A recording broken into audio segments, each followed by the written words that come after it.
जय हिंद। जैसा कि पिछले वीडियो में हम लोग पढ़े थे कीबोर्ड, माउस, मॉनिटर और स्कैनर के बारे में, और इस वीडियो में हम पढ़ेंगे printer, RAM, hard disk, motherboard और एसएमपीएस के बारे में। यानी ये सभी हार्डवेयर ऑफ कंप्यूटर हैं, यानी कंप्यूटर के हार्डवेयर डिवाइस में ही आते हैं। तो चलिए सबसे पहले पढ़ते हैं हम लोग प्रिंटर के बारे में। Printer is an important output device. Printer एक महत्वपूर्ण आउटपुट डिवाइस है।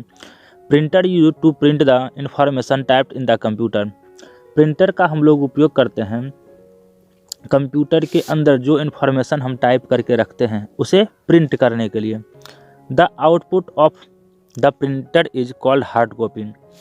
अब कहता है कि प्रिंटर से जो आउटपुट निकलता है उसे हम लोग क्या कहते हैं, हार्ड कॉपी कहते हैं। और पिछले वीडियो में पढ़े थे कि जो मॉनिटर स्क्रीन पर दिखाई देता है उसे हम लोग क्या कहते थे, सॉफ्ट कॉपी कहते थे। अब कहता है because you can handle the output of the printer actually the resolution of the printer is measured in DPI dot per inch. Some types of printers are as follow. यानी कहता है कि printer से जो आउटपुट निकलता है उसे तो हम क्या कहते हैं, हार्ड कॉपी कहते हैं। क्यों? क्योंकि इसे हम हैंडल कर सकते हैं और इसके रिजोल्यूशन को, प्रिंटर के रिजोल्यूशन को DPI में यानी डॉट पर इंच में मापा जाता है। और कुछ प्रिंटर्स हैं जिसका नाम नीचे दिया हुआ है। देखिए सबसे पहला इंकजेट प्रिंटर, दूसरा laser printer, thermal printer, 3D printer और प्लॉटर। प्लॉटर का यूज बड़ा बड़ा बैनर छापने के लिए किया जाता है। अब है प्रिंटर तो है, लेकिन प्रिंटर ऐसे नहीं चल जाएगा, इसके लिए हमें प्रिंटर को इंस्टॉल करना पड़ेगा। To use the printer you first need to install printer driver in the computer. नहीं, कंप्यूटर को यूज करने से पहले, कंप्यूटर को उपयोग में लाने से पहले हमें कंप्यूटर का ये प्रिंटर ड्राइवर इंस्टॉल करना पड़ेगा कंप्यूटर में। Only then can you use the printer, तभी हम प्रिंटर का यूज कर सकते हैं। To use the printer you must first install printer driver. For this you can install printer drivers through the CD of drivers. ठीक, हम इसे CD of drivers यानी ड्राइवर CD से इंस्टॉल कर सकते हैं। और you can install a printer driver by visiting the manufacturer company's website. और जिस कंपनी का प्रिंटर होगा उस कंपनी के वेबसाइट पर जाकर के भी हम लोग प्रिंटर को इंस्टॉल कर सकते हैं। After successfully installing the drivers you can use the printer. यानी जब ड्राइवर का इंस्टॉलेशन सक्सेसफुल हो जाएगा तभी हम प्रिंटर का उपयोग कर सकेंगे। In order to install the printer drivers by the CD obtained with the printer first insert the driver into CD into optical drive. यानी ऑप्टिकल ड्राइव के अंदर हमें CD को इंसर्ट करना पड़ेगा CD ड्राइव में। Then run the setup file in the CD। और CD में जो प्रिंटर का सेटअप फाइल होगा उसे रन करवाएंगे। The setup Windows will open, और सेटअप विंडोज ओपन हो जाएगा। Install the printer drivers by following the instruction given in it. और जो इंस्ट्रक्शन इसमें दिया हुआ होगा उसे हम फॉलो करके पूरा करेंगे। You can use the printer after the print driver is installed successfully. और जब प्रिंटर ड्राइवर इंस्टॉल्ड सक्सेसफुली हो जाएगा, जब सक्सेस हो जाएगा पूर्ण रूप से, तब हम इसका उपयोग कर सकते हैं।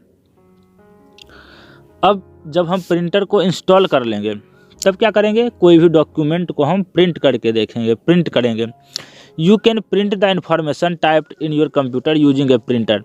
यानी कंप्यूटर के अंदर जो भी इंफॉर्मेशन हम टाइप करके रखे हैं उसे हम प्रिंटर के मदद से, प्रिंटर का उपयोग करके हम प्रिंट कर सकते हैं। फॉर दिस, इसके लिए क्या करना पड़ेगा, the print option used in any document. We should know how to print a document. We will learn how to print information typed in MS Word or any document. First open the file that you want to print, then click on the file tab. In file you open, click on the print option in the in File tab or press the Ctrl P button in the keyboard, the print windows will open. Click on the print button in the print windows. The document that you have created will print out. यानी क्या कहता है कि हम लोग printer के मदद से जो इन्फॉर्मेशन टाइप करके कंप्यूटर के अंदर जो इन्फॉर्मेशन टाइप करके रखे हैं उसे प्रिंटर की मदद से प्रिंट करके निकाल सकते हैं। इसमें किसी भी डॉक्यूमेंट को प्रिंट कर सकते हैं। जैसे हम लोग पढ़े हैं कि MS वर्ड के में जो डॉक्यूमेंट है उसे कैसे प्रिंट करना पड़ेगा। सबसे पहले तो हमें वो डॉक्यूमेंट ओपन करना पड़ेगा। डॉक्यूमेंट ओपन करने के बाद हमें फाइल मेन्यू में जाना पड़ेगा। फाइल मेन्यू में जाने के बाद हमें प्रिंट को सेलेक्ट करना पड़ेगा, या फिर डायरेक्ट फाइल ओपन करके हम लोग क्या करेंगे, Ctrl P को भी क्लिक कर सकते हैं, यानी कम्बिनेशन की का यूज करके भी हम उसे प्रिंट कर सकते हैं। अब है RAM.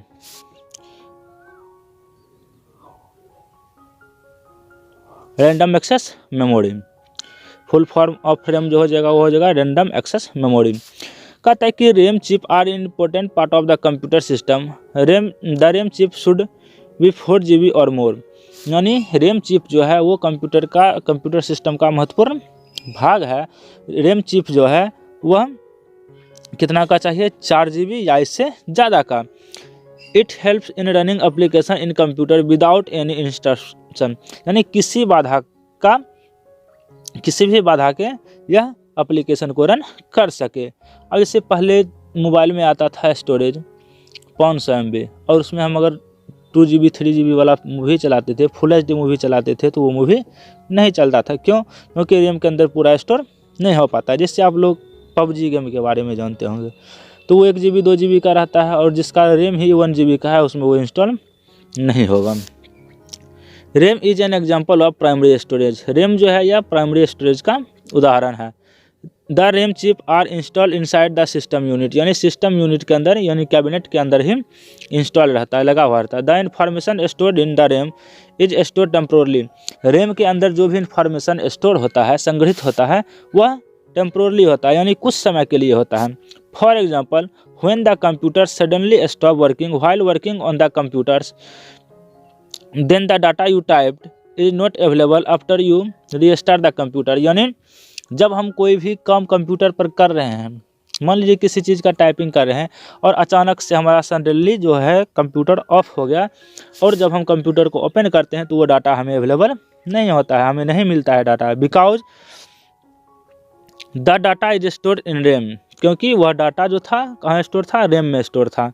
If the computer stop suddenly, अगर कंप्यूटर अचानक से बंद हो जाता है, then that data is destroyed, और वो डाटा जो है क्षतिग्रस्त हो जाता है, यानी ख़त्म हो जाता है।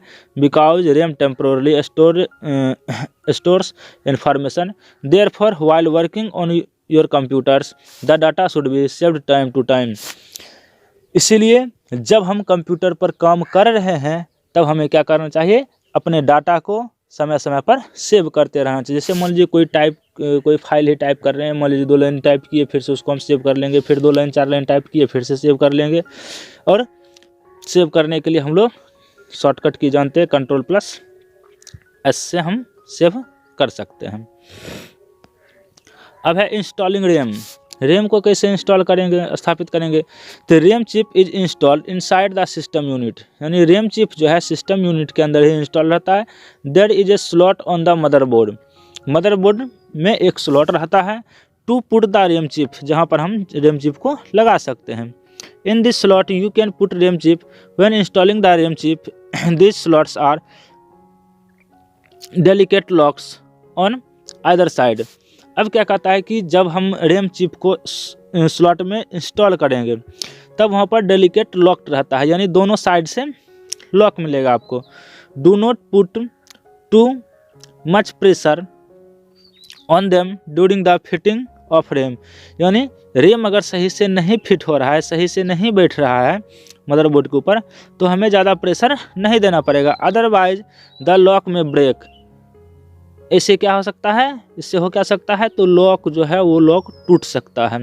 Sometimes the monitor screen does not start when the computer start और the sound of the beep comes from the system cabinet. यानी समटाइम्स कुछ समय ऐसा होता है कि कंप्यूटर स्क्रीन जो होता है वो स्टार्ट नहीं होता है। हमारा कंप्यूटर स्टार्ट हो गया लेकिन कंप्यूटर स्क्रीन पूरा ब्लैंक रहता है, पूरा खाली रहेगा, उस पर कुछ भी चीज़ नहीं दिखाई देगा। और साउंड कैबिनेट के अंदर से, यानी सिस्टम का कैबिनेट, जो सीपीयू का कैबिनेट जो होता है उसके अंदर से विप का आवाज़ आता है। कहता है कि this can happen the RAM chip have not been properly installed. इससे क्या पता चलता है कि हमारा रैम चिप जो है वो प्रॉपरली इंस्टॉल्ड नहीं है, यानी सही तरीके से लगा हुआ नहीं है। और the dust in the RAM chips slots has accumulated, या फिर रैम चिप के अंदर डस्ट चला गया है। इन सच ए सिचुएशन री installing RAM chip can be solve this problem. और फिर से हम अपने रैम चिप का पहले लॉक खोलेंगे, रैम चिप को निकाल लेंगे और उसे किसी नॉर्मल चीज़ से, मुलायम चीज़ से पहले साफ कर लेंगे, हल्का हल्का प्रेशर दे करके फिर से हम रैम को इंस्टॉल करेंगे और वो काम करना शुरू कर देगा। हार्ड डिस्क में अब क्या कहता है कि while working on a computer you save data is saved on the hard disk, यानी जब हम कंप्यूटर पर काम कर रहे हैं तो जिस डाटा को हम सेव करते हैं वह डाटा हार्ड डिस्क में जाकर के सेव हो जाता है। Hard disk is an example of secondary storage. Hard disk secondary storage का एग्जांपल है, उदाहरण है। This means that the information stored in the hard disc is permanent. और हार्ड डिस्क में जो हम इंफॉर्मेशन स्टोर करके रखेंगे, संग्रहित करके रखेंगे, वो परमानेंट होगा, हमेशा के लिए रहेगा। The hard disc is installed inside the system cabinet, यानी सिस्टम कैबिनेट के अंदर सीपीयू का जो बॉक्स होता है उसके अंदर इंस्टॉल रहता है, लगा हुआ रहता है। The computer should have hard disk capacity of 500 GB और मोर, यानी 500 GB या उससे ज़्यादा का होता है capacity. So that you can store as much data as you can on your computer, यानी आप अपने कंप्यूटर में अधिक से अधिक डाटा को स्टोर करके रख सकते हैं। Hard disk can be damage bye dust ETC। Hard disk को जो है वो डस्ट से डैमेज हो सकता है। Therefore take proper precaution during the handling of the hard disk, यानी हार्ड डिस्क से जब आप वर्क कर रहे हो या एक जगह से दूसरी जगह कहीं जगह हार्ड डिस्क खोल करके भी लोग ले जाता है, तो ध्यानपूर्वक करना है ये काम, नहीं तो फिर मेरा हार्ड डिस्क जो है वो ख़राब हो जाएगा। इंस्टॉलिंग हार्ड डिस्क लगाएंगे किस तरीक़ा से, इसके बारे में भी जानते हैं। To install a hard disk in the computer first open the system cabinet, यानी CPU का बॉक्स जो होता है, सिस्टम कैबिनेट जो होता है, उसको हम ओपन करेंगे। It should fit the hard disc with the screw in the hard disc socket. Hard disk का जहाँ सॉकेट होगा, जहाँ उसका स्थान होगा लगाने का, वहाँ हम स्क्रू के माध्यम से टाइट कर देंगे। Then connect the hard disk wire, उसके बाद हार्ड डिस्क का जो वायर होगा वो हम कनेक्ट कर देंगे, जैसा कि इस फिगर में दिखाया जा रहा है। यहाँ ये हार्ड डिस्क है और ये इसका वायर जो सब जो है वो अपना कनेक्ट किया हुआ है। अब पढ़ते हैं मदरबोर्ड के बारे में। The motherboard is an important part of the computer system, यानी कंप्यूटर सिस्टम का एक महत्वपूर्ण भाग है। The motherboard is also called the system board और मेन बोर्ड। मदरबोर्ड जो है यह सिस्टम बोर्ड या फिर मेन बोर्ड भी कहा जाता है। In different parts of the computer communication between each other is done through the motherboard, यानी कंप्यूटर का डिफरेंट पार्ट्स, अलग अलग भाग का जो कम्युनिकेशन होता है एक दूसरे से, वह मदरबोर्ड के द्वारा ही होता है। The motherboard is made up of different parts such as slots, socket, port etc. In essence, the motherboard works to control various components of the computer, यानी मदरबोर्ड जो होता है वो कंप्यूटर के अनेकों कंपोनेंट्स को कंट्रोल करता है। देखिए आगे देखते हैं। Information about different parts of motherboard, यानी इसमें पढ़ेंगे मदरबोर्ड के अलग अलग हिस्से के बारे में। सबसे पहला है CPU, central processing unit. The CPU is also called the central processing unit. It is the brain of computer and an important part of every computer. The CPU is located on the motherboard in the system cabinet, यानी CPU को हम central processing unit भी कहते हैं और यह brain of computer भी कहा जाता है। यह कंप्यूटर का महत्वपूर्ण भाग है। सीपीयू मदरबोर्ड के ऊपर लगा हुआ रहता है जो कि सिस्टम कैबिनेट के अंदर होता है। यहाँ पर फिगर दिया हुआ है सीपीयू का। दूसरा है स्लॉट। तो slot are use to connect specific cards to the system board. यानी स्लॉट्स का यूज अलग अलग पार्ट्स को कनेक्ट करने के लिए किया जाता है, जिससे ये ब्लू कलर का या फिर वाइट कलर का ये सब स्लॉट्स दिया हुआ है। RAM slot, a RAM slot is use to connect the RAM chip, यानी रैम चिप का स्लॉट का यूज हम लोग रैम चिप को कनेक्ट करने के लिए करते हैं। यहाँ रैम चिप का दिया हुआ ब्लू कलर का जो है इसी पर लगता है। PCI slot, sound card, display card, video card etc can be connected with the help of PCI slots. यानी ये वाइट कलर का जो स्लॉट्स दिया हुआ है यह PCI स्लॉट्स कहा जाता है। और इसमें हम लोग display card, sound card, video card इस सब को हम लगा सकते हैं, इस सब को कनेक्ट कर सकते हैं। इसके बाद है CPU socket. CPU socket use to install a CPU on the motherboard. यहाँ जो ये है CPU सॉकेट, यहाँ हम CPU को इंस्टॉल करते हैं, CPU को लगाते हैं। फिर है CPU fan. CPU fan use to protect the CPU from the heat from the various computers components located on the motherboard. यानी CPU फैन जो है वो उसका क्या काम है, CPU फैन का काम क्या है, तो CPU को हीट से बचाना, CPU को हीट से बचा करके रखता है। EDE port, EDE hard disk and DVD writer are connected to the motherboard using the EDE port. यानी EDE पोर्ट के माध्यम से हार्ड डिस्क और DVD राइटर जो होता है उसे हम मदरबोर्ड से कनेक्ट करते हैं।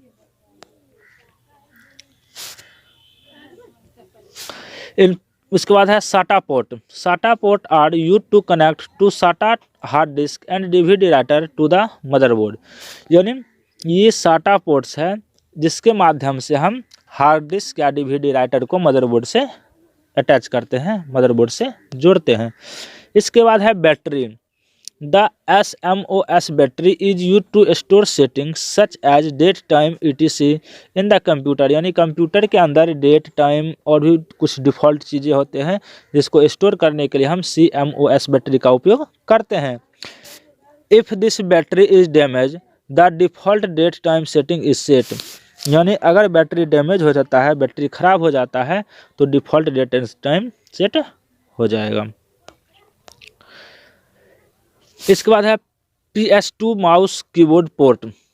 PS2 कीबोर्ड और माउस पोर्ट, ये ग्रीन कलर का माउस के लिए पोर्ट दिया हुआ है और पर्पल कलर का जो है यह कीबोर्ड के लिए पोर्ट दिया हुआ है।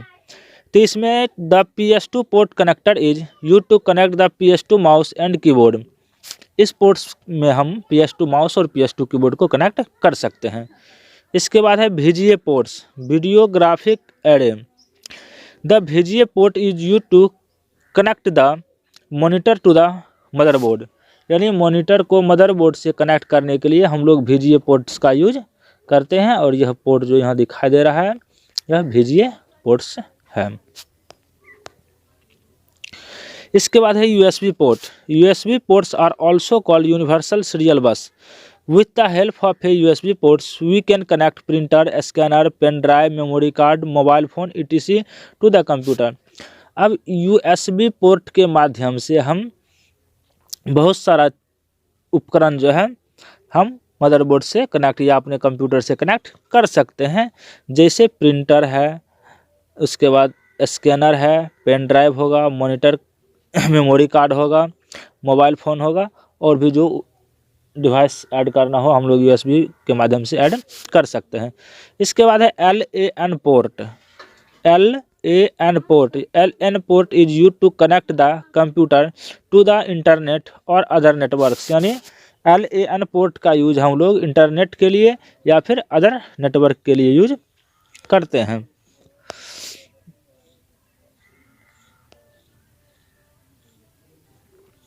इसके बाद है audio port. Audio ports are use to connect the speaker mic etc to the computer.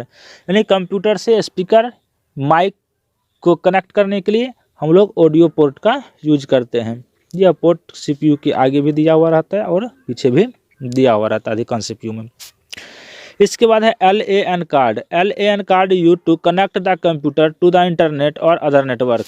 LAN card के माध्यम से हम लोग कंप्यूटर को अदर नेटवर्क से भी जोड़ सकते हैं और इंटरनेट से भी जोड़ सकते हैं। इसके बाद है power supply unit. The power supply unit is use to supply electricity to the computers. यानी कंप्यूटर को इलेक्ट्रिसिटी सप्लाई करने के लिए हम लोग पावर सप्लाई यूनिट का यूज करते हैं। Power supply is supplied to various parts of the computer by the power supply unit. Example motherboard, hard disk, DVD writer etc। यानी यह अब जो है इसे हम कहते हैं SMPS है different power connectors to provide electricity to the various part of the computer. अब ये SMPS जो है पावर सप्लाई यूनिट जो है यह क्या करता है, तो DVD राइटर को, हार्ड डिस्क को, मदरबोर्ड को, DVD राइटर को, यानी कंप्यूटर के हर एक पार्ट्स को क्या करता है, इलेक्ट्रिसिटी सप्लाई करता है, उसे बिजली देता है। जिसे जिस मात्रा में बिजली की आवश्यकता होती है उसे यह बिजली प्रदान करता है, बिजली देता है। और यह भी power supply unit inside the system cabinet. System cabinet के अंदर कहाँ रहता है, तो बैक साइड से जहाँ प्लग लगाते हैं जस्ट उसके सामने यह इंस्टॉल किया हुआ रहता है।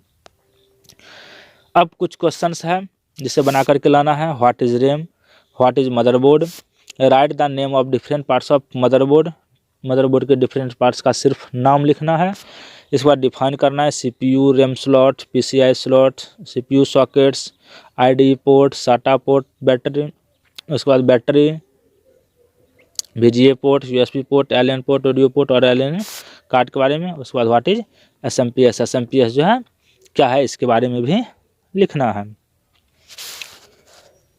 तो आप सभी जल्द से जल्द क्वेश्चन बना करके भेजें और वीडियो अच्छा लगे तो फटाफट से लाइक और कमेंट ज़रूर करें।